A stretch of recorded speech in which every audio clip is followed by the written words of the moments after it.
Alas 5 Gis na, One Western Visayas na. Alas 5 Jess na, One Western Visayas na.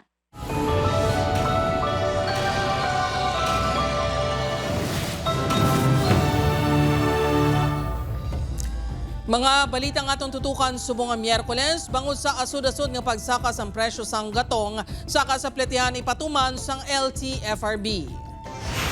Saka nga piso sa minimum nga plete sa mga PUJ posible ipatuman sa masunod nga semana sunod sa LTFRB. Samtang suko sa kuryente sang More Power sa Iloilo City kag Negros Power sa Bacolod City nagnubo subong nga Hunyo. Pila ka konsumidor nagahirit pa sang dugang nga buhin. Mga estudyante nga nag-drive sa motorsiklo nga wala sa driver's license, ginpangsita sa Bacolod City. 4 ka individual pilason matapos mabungguan sa motorsiklo ang isa pa ka motorsiklo sa Leganes, Iloilo. Kag pila ka pasahero kag PUJ drivers padayon nga ginareklamo ang hindi maayo nga pasilidad sa Mohon Terminal sa Iloilo City. Ini ang GMA Regional TV, One Western Visayas. Maayong hapon Western Visayas kag Negros Occidental, plete sa mga dipasahero nga jeep posible magsakas ang piso sa madason nga semana sunod sa LTFRB. Pila ka drivers gin kalipay ang anunsyo apang nagaulikid naman sa mga pasahero. Si Julius Bilacaol nakatutok. Aminado nga apektado sang padayon nga nagasaka nga presyo sang gatong ang driver nga si Robert. Gani sa nabatian sini nga posible magsaka sang piso ang plete sa mga depasahero nga jeep, tradisyonal kag modernized. Iya ini ginabi-abi. Ang mas pabor sa amon nga makabalansi man sa presyo sang diesel. Kay tapos makabalance man siya sa prime commodities nga ginabakal namon adlaw-adlaw. Kahapon, ginpahayag ni LTFRB Chairman Teofilo Guades III nga posible ila pahanugutan ang petisyon nga fare increase sa mga PUJ. Bot silingon, kung ang minimum nga plete sa traditional PUJ subong ang yara sa 13 pesos, ini ang mangin 14, nagikan sa 15 pesos, mangin 16 naman ang sa modernized. Posible mapagawa sang LTFRB ang resolusyon kaangon sa fare increase sa madason nga semana. Apang ginklaro ni Guades nga ang provisional increase ang mangin base sa pila ka kondisyon.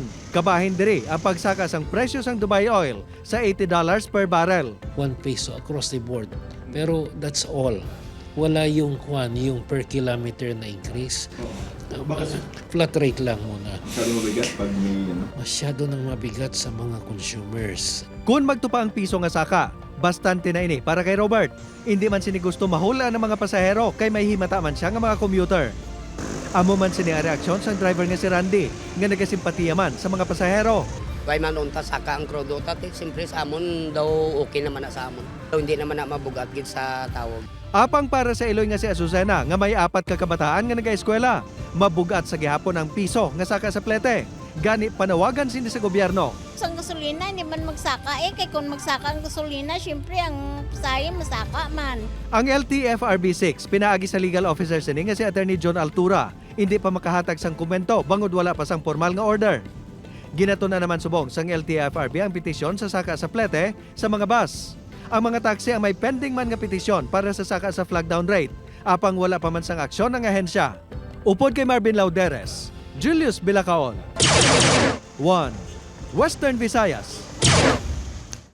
Mga kapuso, hindi maayo nga sitwasyon sa Mohon Terminal padayon nga ginaagwanta sa mga pasahero kag drivers. Tag dumalahan sa terminal nagpaathag. Ini ang gintutukan ni Kim Salinas live sa Mohon Terminal, Iloilo City. Kim?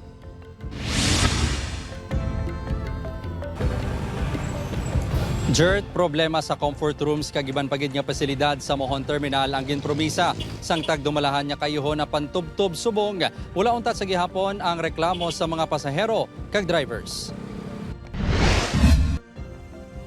Anom kabulan matapos gininspeksyon sang Transport Terminal Inspection Board, kagin pangako sang tagdumalahan sang Mohon Terminal sa Arevalo, Iloilo City nga kayuhon ang pasilidad sa terminal. Subong, inigihapon ang sitwasyon. Padayon niya ginaagunto sa mga pasahero ang hindi maayong nga sitwasyon ilabi na kung mag-ulan. Especially mag-uran, very gabaha, gid jara nga part, tapat batangan gid ti kalog. ang para mag-fix kid ang baha dapat may taga-station may ara nga basurahan. Naayawan man pangitas ang comfort room sa iya pag-abot sa terminal si Rosaline, bangod wala pa natapos ang pagkayos ang pasilidad. O dapat ikayuhon dagiti kay adlaw-adlaw may kagamit. Dismayado man ang PUJ drivers ang tubungan nga si Peter. Bangod suno sa iya, mahinay ang improvement sang terminal. Iniapisan nga adlaw-adlaw man sila nagabayad kada trip sang 40 pesos nga terminal fee kag parking fee. 20 pesos naman ang bayad sang City Loop jeepneys. Isa ginatat niya mo, like isa akong mag-ubos kami ka-parking, ayawan libot-libot pa. Ang terminal ang ginamanage ni Iloilo City Councilor-elect Lyndon Acap.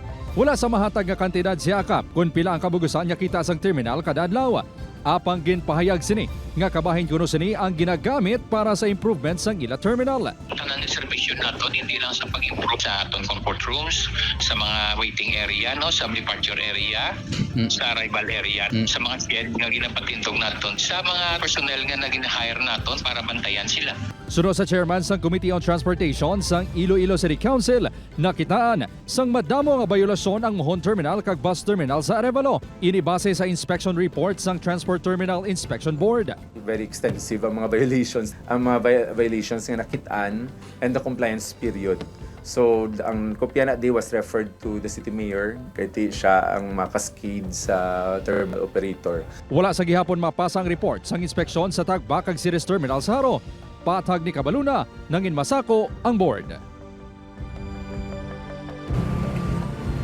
Jert sa tion nga mabato na sang terminal operators ang report dapat nila i-comply ang rekomendasyon suno sa compliance period nga ginhatag. Kung hindi, dili na ipatuman ang sanctions sa tagsa kabayolasyon. Jert? Maramong gid nga salamat sa detalye, Kim Salinas. Para sa dugang nga mga balita sa Negros kag Panay, mangin kaupod ta si Adrian Prietos. Adrian? Maraming salamat, Jert. Mga kapuso, pilaso naman ang magkasilingan matapos nagtiruhay sa Barangay Mansilingan, Bacolod City sang tinalikdan niya Lunes ang gabi, June 16. Sunod sa kapulisan, nakaagom sang pilas sa tiyan si Wendy Masayo, 38 anyos. Tricycle driver, samtang may pilas naman sa Abaga kagdugan si Loreto Alpas, 48 anyos, isa kamanguma. Na-recover sa lugar ang 5 kabaseyos ang 9mm pistol, apang wala pa ma-recover ang mga armas sa gingamit sang duha nga pareho nga ginabulong sa ospital. Daan niya hiligutan-on ang ginalantaw kabagdanan sang pagtiruhay. Gitinguhan sa news team nga makuhaan sang pahayag ang himata ni Masayon apang wala ini sa lugar. Sa iban pa nga balita, ginbululigan sa pila ka individual ang mga sakay sang duha ka motorsiklo. Ang mga ini ang nadisgrasya sa Banwa sang Leganes kahapon sang hapon. Natabong aksidente sa Radial Road sa boundary sang Barangay San Vicente kag Calaboa pasado alas 5. Sa investigasyon sang kapulisan, ginbungguan sa motorsiklo nga ginamaneho ni alias Arnold ang motorsiklo nga ginadala naman ni alias Boy nga may duha ka angkas. Ang duha ka motorsiklo ang pareho nga padulong sa Zaraga. Resulta, lunsay nag-angkon sa mga bagras ang 4 kasakay sa mga motor. Sunod sa Leganes MPS, may mga nakakita nga madasig ang dalagan sang nagbunggong ang motorsiklo. Nag-istoryahan na ang magtimbang nga bahin. Stop here dito sa pag-drive sa aton nga tagsa kasalakyan. Kaya hindi natin mapaktan ang insidente nga katapo sa kapisok lang. Mga kapuso, mga overweight nga police personnel ginapaandaman ni PNP Chief General Nicolas Torre III nga iga-dismiss sa serbisyo kung hindi magbalik ang normal nila nga body weight sa sulod sang isa ka tuig. Si John Sala nakatuto. Mabuhin sang kilo o kun madulaan sang trabaho. Ini ang paandam ni PNP Chief General Nicolas Torre III sa mga police personnel sa bugos nga Pilipinas nga makabig overweight. Sino kay General Torre hindi ini magpangduwa-duwa nga kakson sa serbisyo ang mga overweight police personnel nga hindi magbalik sa normal ang ila body weight sa sunod sang isa ka tuig.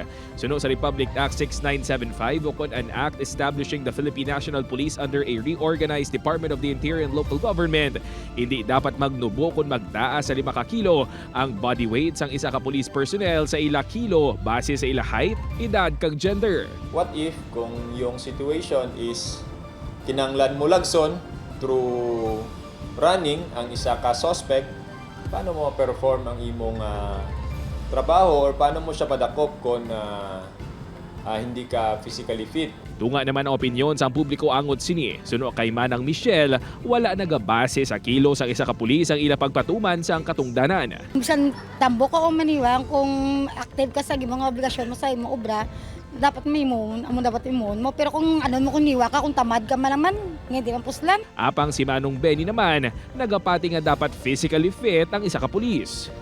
Siyempre kung tambo ka, daw mabundol ka sa ulag bala. Ginahulat pa sa Police Regional Office 6 ang guidelines sa Campo Crame sa pagpatuman sang mando ni General Torre. Upod kay Hans Desierto, John Sala. 1 Western Visayas. Mabusa pila ka high school students nga nagamaneho sa motorsiklo nga wala sang lisensya, ginpangsita sa otoridad sa Bacolod City. Yaring balita nga atong gintutuka. Akto nga nadakpan ang duha ka estudyante nga nagamaneho sa motorsiklo nga wala sang lisensya. Ini matapos kasang Oplan kontra underage riders sa Bacolod Traffic and Transportation Management Division upod ang barangay Handumanan. Gilayon nga gindala sa barangay hall ang duha ka high school students. Ay, para service. Kay sino na ta motor ta ang ginadala mo? Kay Papa. Ha? Kay Papa. Kay papa mo. Pagkatapos, tinga ikaw nagadala sa motor how?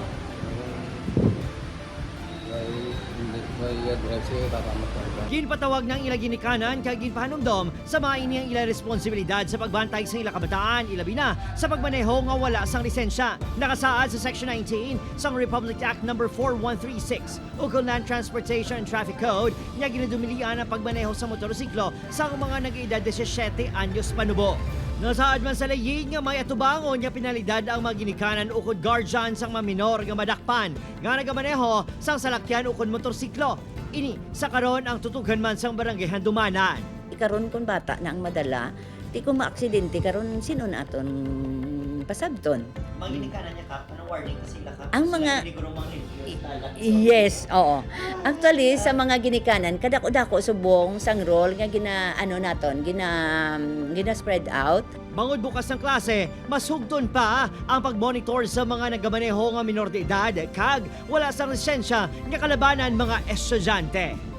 Rise sang aton nga mga underage motorcycle drivers nga mga parents not to allow their children to. Opo, Kiril Casillo, Adrian Priatos, 1 Western Visayas.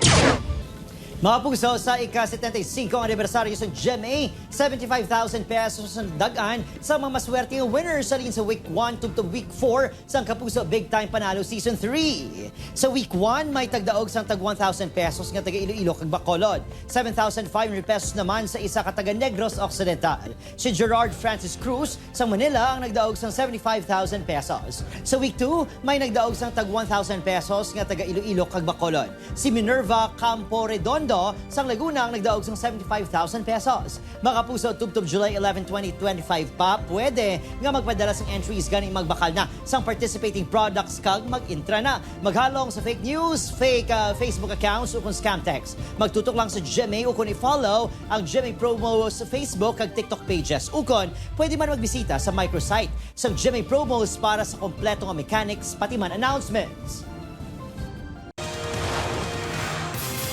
Ini ang GMA Regional TV, 1 Western Visayas. Mga kapuso, instructors ang isa ka universidad sa Haro ginreklamo sa mga ginikanan matapos gin-failure ang pila niya ka mga estudyante nga ginaligar wala sang basihan. Si John Sala nakatutok. Nagalibog ang ulo sang Iloy nga si Esusa kundi nagkuha sang basihan ng isa ka manunudlo sa paghatag sang failure nga grade sa iya bata. Duwa sa iya bata may 58 pa ka classmate ini nga ginatagan sang 5 nga grade sang isa ka college instructor sang Central Philippine University College of Pharmacy. Ginareklamo man sa mga ginikanan kag mga estudyante ang hindi pag-comply sini sa course syllabus. Pagpatigayon sang klase sa 10 oras ang gabi kag bisan pa adlaw sang Sabado kag Domingo kag pagpatigayon sang klase nga lunsay online. Masugot kami kung galikture siya. Pero do ka imposible na naiya nga amo gina sa kadamo-damong estudyante. Kagling ko ma'am, hindi lang amo ni nga tuig. Since 2017, pangareklamo sa imo. Amo gina sa Yakuno, ang si Man Serapino. Matapos ang ilauna nga pagsinapol na hisugtan nga ang una niya nga ginhatag nga 5, himuon nga 3. Apang ang mga ginikanan, luya gid mahibaluan kung paano ang nangin computation sini sa mga grado. At tubangon niya kami nga mga parents katapos ipakita iya ang result sang kabataan namon kag kun si Ma'am Katamin pa aktual nga ipakita iya ang pag-isod. Sang Enero pa ang reklamo sa mga ginikanan apang tubtob subong, wala pa sang klaro nga solusyon. Nagpasalig naman ang school administration nga wala nila ginapabayaan ang reklamo apang may due process kag investigasyon pa sila nga ginapatigayon. Sometimes hindi siya ang mga resulta or actions nga hindi siya sunobi sa mga individual nga gusto or mga individual nga gina-prefer nga timelines ang mga concerned nga parties, no, but ang university wala nagapabaya kag actions are being taken gid. Wala pa nakalabot sa Commission on Higher Education 6 ang reklamo apang suno kay Regional Director Raul Alvarez Jr. Kinahanglan nga masulbar ini anay isang administrasyon sang CPU. Once i-establish na nila whether or not may culpability ang ministro, may sala siya o ano, actually ang mag-rectify na sila man, Gintinguan sang news team nga mapangitang instruktor sa universidad apang wala sang makatudlo kundi ini. Nagapabilin nga bukas ang GMA Regional TV sa patag sang instruktor. Upod kay Hans Desierto, John Sala. 1 Western Visayas.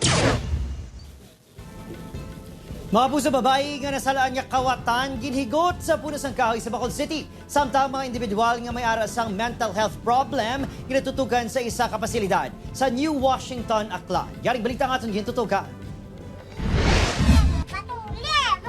Sa sininga payag sa Purok Pagigugma, Barangay Alhis, Bacolod City, kapini sa katuig na nga nakakadena ang 24 anyos sa si alias Buding. Ginapahayag may problema sa paminsaron apang sang Sabado, June 14, nakakasibuding ang kadena nga naangot sa kawayan. Diri, kag nagpanulod-sulod sa pila ka mga panimalay sa lugar. Gasulod lang sa. Wala ba sa kapanguha? Kay may kadina na siya nga dala-dala kong galagaw sa. Bawod hindi pamilyar sa iyang isa sa mga residente kag nasala nini kawatan, ginigot sa kahoy ang kadena sa mga kamot ni Buding. Dito na inigibuligan liwat sa iya makasilingan kag ginbalik sa payag. Si Marilyn ang sama-sami nagahatag sa pagkaon kay Buding. Sa mga mayong at ipasunda, siyempre pareho lang kami babae, tapos pareho lang kami na agyan nga diba sa pangabuli. Sunod sa pila ka residente, taga Kabangkalan City si Buding apang ginpahamtang sang amay kag utod sa payagpayag kag ginapamasyaran lang. Ginpalabot na sang barangay sa DSSD Bacolod City ang sitwasyon ni Alice Buding, agod makapagkigangot ang LGU sa Kabangkalan City. Maka-help man kami to transport, ibalik siya dito sa Kabangkalan kay may DSSD man nato sila yamo. Sa Washington, Aklan, ginatatap ang mga individual nga nakitaan sang problema sa mental health sa isa ka pasilidad nga ginatawag by pagtatap.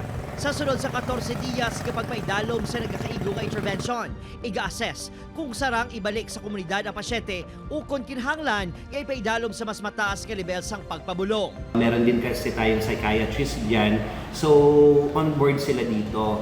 And kapag mga difficult cases, we have MOA or we have agreement with Western Visayas Medical Center. So this is really a collaborative approach. 30 ang ulihig admission sa pasilidad kag kalabanan sa mga ini-estudyante. Gani plano subong sa MHO nga magsulod sa level sa mga eskwelahan kung sa diin ipatuman ang referral system. Kami yung nagbibigay ng knowledge about mental health issues, tapos sila mismo ang nagpo-formulate paano nila makikita yung mga warning signs at ano ang gagawin nila. Opo, Creon Casillo, Adrian Priapos, 1 Western Visayas.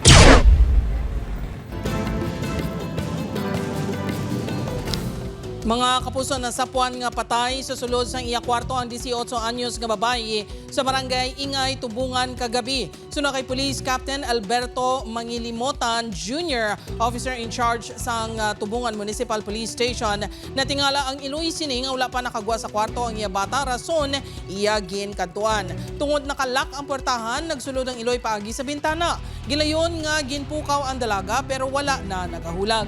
May mga dugo malapit sa iya nawong. may mga lagob man ini. Nakasuksok ang babae isang t-shirt apang wala sang pang-idalom nga panapton. Ginpadalman pa sa karon sang kapulisan ang posibilidad sang foul play, ilabi na nga kumbinsido ang pila ka mga himata sini nga ginpatay ang dalaga.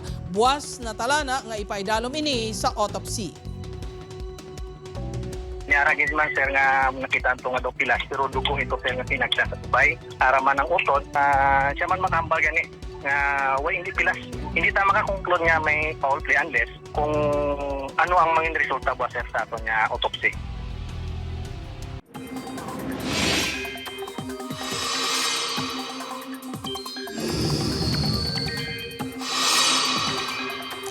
Mga kapuso, nag-dissipate na uko natunaw ang low pressure area nga ginamonitor sang nagligad nga inadlaw pero may bago nga malain nga tiyempo nga nagaporma. Yara ini sa sulod sang park kag ulihi nga nasiplatan sa dagat sakop sang Pangasinan. Sunod sa pag-asa manubo ang tsansa sini nga mangin bagyo pero magadala sa mga pag-ulan. Kadungan sini ang pagluntad man sang easterlies. Base sa datos sang Metro Weather, may tsansa sang lapta-lapta nga ulan sa Aklan, Capiz, Antique, Iloilo kag Negros Island. Posible man ang pag-ulan sa nabilin nga bahin sang pungsod.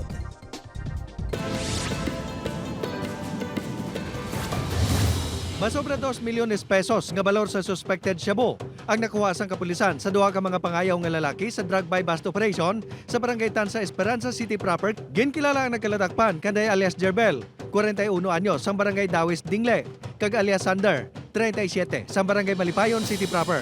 Si Jerbel ang ginatulong nga nagauyat sang dako nga supply sang illegal drugs kag nagabaligya sa probinsya sang Iloilo. Si alias Sander naman ang nagabaligya sang illegal drugs sa syudad sang Iloilo suno sa kapulisan. Wala naman nakaluwas sa mga katapos sang Iloilo CDEO ang duha ka mga rider nga ginkilala kanday alias Badong, residente sang Lapos, kag ang kaupod sini nga si alias Ronron, residente sang Haro. Pareho nga na-identify ang duha bilang high value individual. Nakuha sa ila paginakop ang 125 gramos ang ginapasuni shabu nga nagabalor sang 850,000 pesos kag 20 gramos sa marijuana nga nagabalor naman sang 3,000 pesos.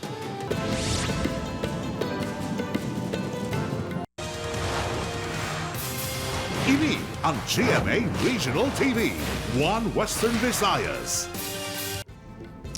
Mga kapuso, nagtakop na ang franchise application sa mga tricycle sa Iloilo City. Sugod buwas Hunyo 19, magapangdakop na ang Iloilo City Traffic and Transportation Management Office ang mga makabig kolorum nga tricycle. Gilayon nga i-impound ang mga madakpan nga nagabiyahe nga kolorum. Hindi naman pagdakpo ng mga tricycle nga may pending nga application. Kinahanglan lang magpakita sang ila certification. Pag-isyuhan sang ticket ang mga tricycle nga may prangkisa pero out of route ang biyahe. Yara pa sa 700 ka kolorum tricycles ang na-monitor sa Iloilo City. After June 18, ang intensification sang operasyon niya arana. We have already dedicated personnel nga may mga motorcycles ini complemented sang amon nga enforcement kag clearing team randomly and intel driven nga mga operations.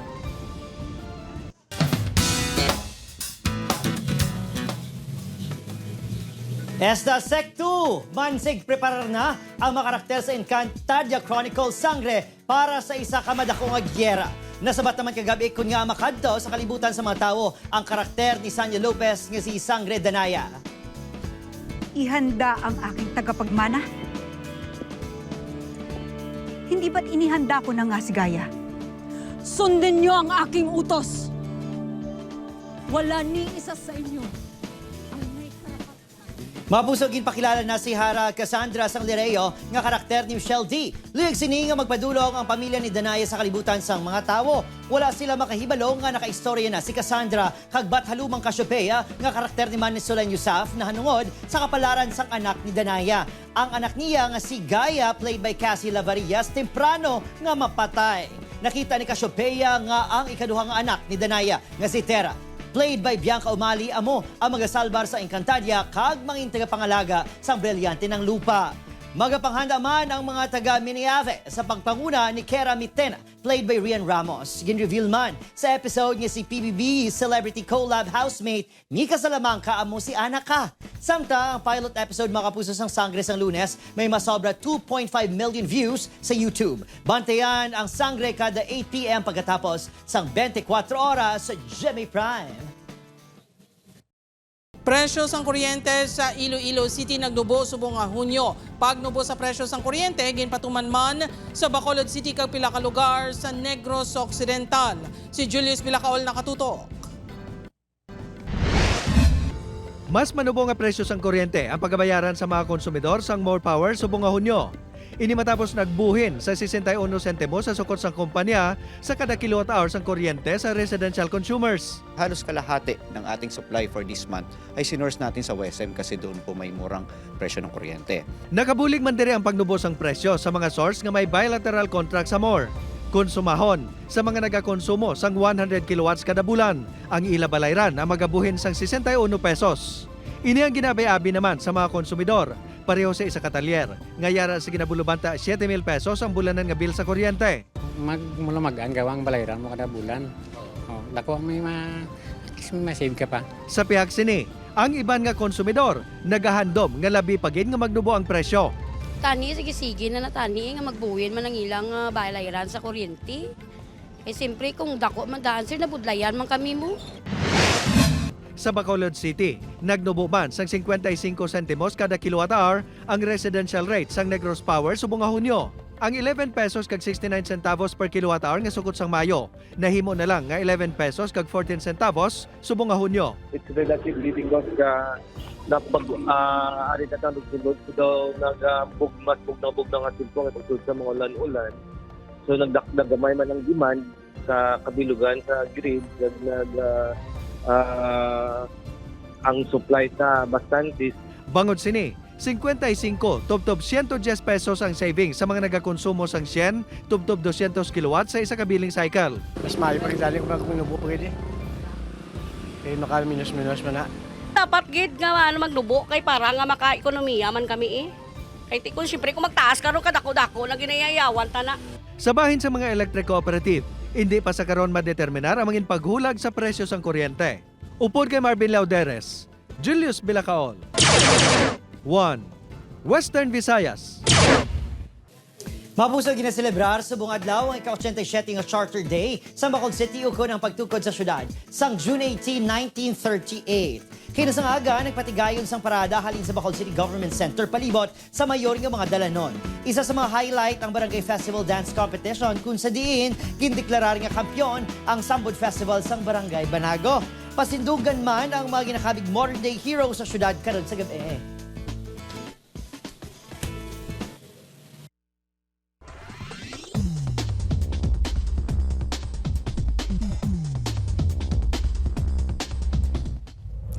Mga kapuso, ako si Gertrude Charlatan, ini ang 1 Western Visayas, bugos nga puwersa para sa mas dako nga misyon kag mas masangkad nga pagserbisyo sa pungsod.